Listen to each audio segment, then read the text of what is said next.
اللهم صل على سيدنا مولانا محمد وعلى سيدنا مولانا محمد وعلى وسلم. صلوا عليه الصلاة والسلام عليك يا رسول الله النبي الله حبيب الله صلى الله عليه وسلم. أعوذ بالله من الشيطان الرجيم. بسم الله الرحمن الرحيم. اللہ کے کرام سے شروع نہایت مہربان اور رحمت والا ہے.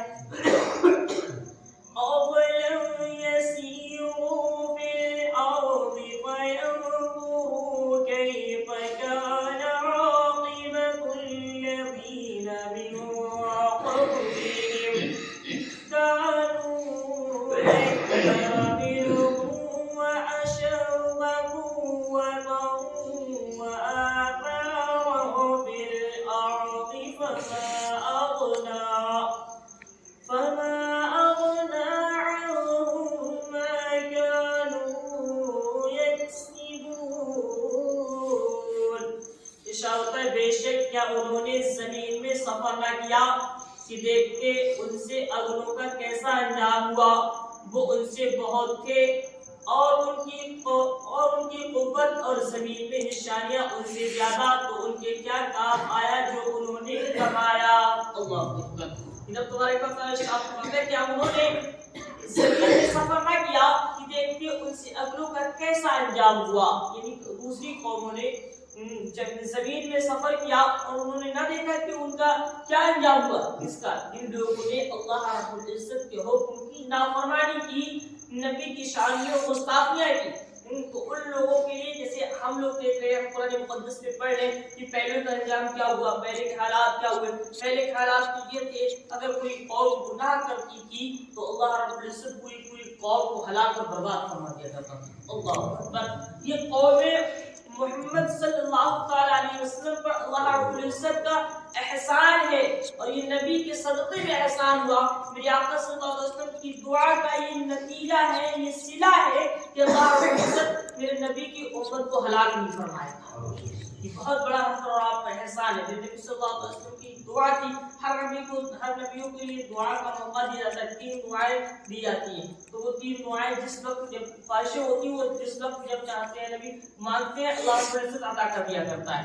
تو میرے نبی صلی اللہ علیہ وسلم نے 2 دعائیں مانگی, ایک دعا کو بچا کر رکھا ہے سبحان اللہ, اور وہ دعا میدان محشر کے لیے بچا کر رکھی ہے. تو 2 دعائیں مانگی, ان میں ایک دعا یہ ہے کہ اللہ میری امت کو کبھی ہلاک مت فرمانا. سبحان اللہ. یہ میری نبی کا ہم پر آپ کا احسان ہے.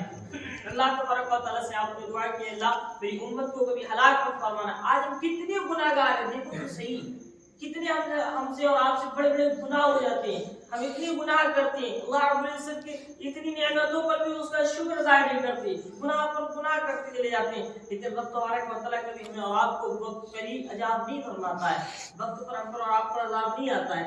یہ وقت کے بعد جو ہے جب کوئی گناہ کر لیتے ہیں, اگر اس کو توبہ نہیں کرتے تب کہیں جا کے تھوڑی بہت پریشانی ہوا تو آتی ہے. یہ بھی میرے نبی کا احسان ہے کہ گناہ کرنے کے باوجود بھی ہم بچے ہوئے, اتنے گناہوں کے باوجود بھی ہم بچے ہوئے. ہو سکتا ہے ہم گناہ کرتے ہوں, اللہ فوراً پکڑ فرما لے, توبہ کا موقع تک نصیب نہ ہو. میرے بھائیو آج جب موقع ملا ہے نا, تو رب کی بارگاہ میں آ جاؤ اور اپنے گناہوں کی معافی چاہو اور سر کو سجدے میں رکھو اور دعا کرو, اے اللہ اپنے حبیب کے صدقے سے میرے گناہوں کو معاف فرما دے.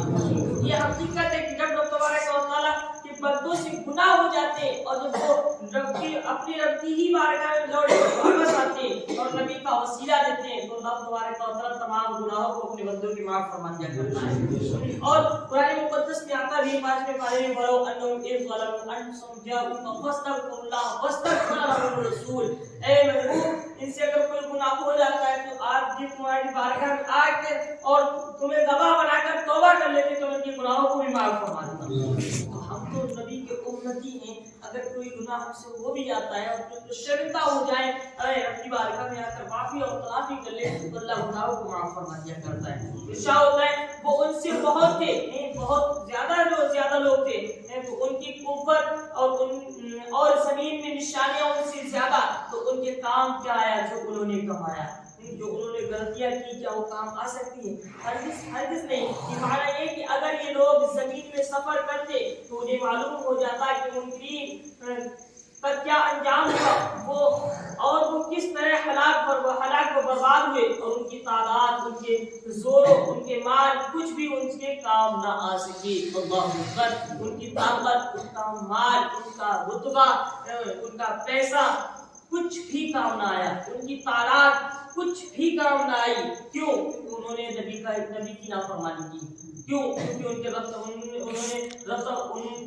تبارک و تعالیٰ کے حبیب نے جو بتایا، رب تبارک و تعالیٰ کے نبیوں نے بتایا، اس پر عمل نہ کیا اور گناہوں میں ملوث ہوئے، گناہوں کی طرف جاتے رہے، تو اللہ رب العزت نے تمام کے تمام کو ہلاک و برباد فرما دیا۔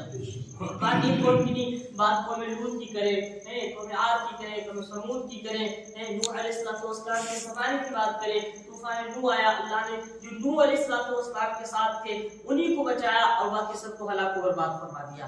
قوم لوط کی بات کریں تو جو لوط علیہ السلام کے ساتھ تھے وہی بچے، باقی کو اللہ تبارک و تعالیٰ نے ہلاک و برباد فرما دیا۔ موسیٰ علیہ السلام کے زمانے کی اگر بات کریں تو جو موسیٰ کے ساتھ تھے صرف وہی بچے، باقی سب کے سب ہلاک و برباد ہو گئے۔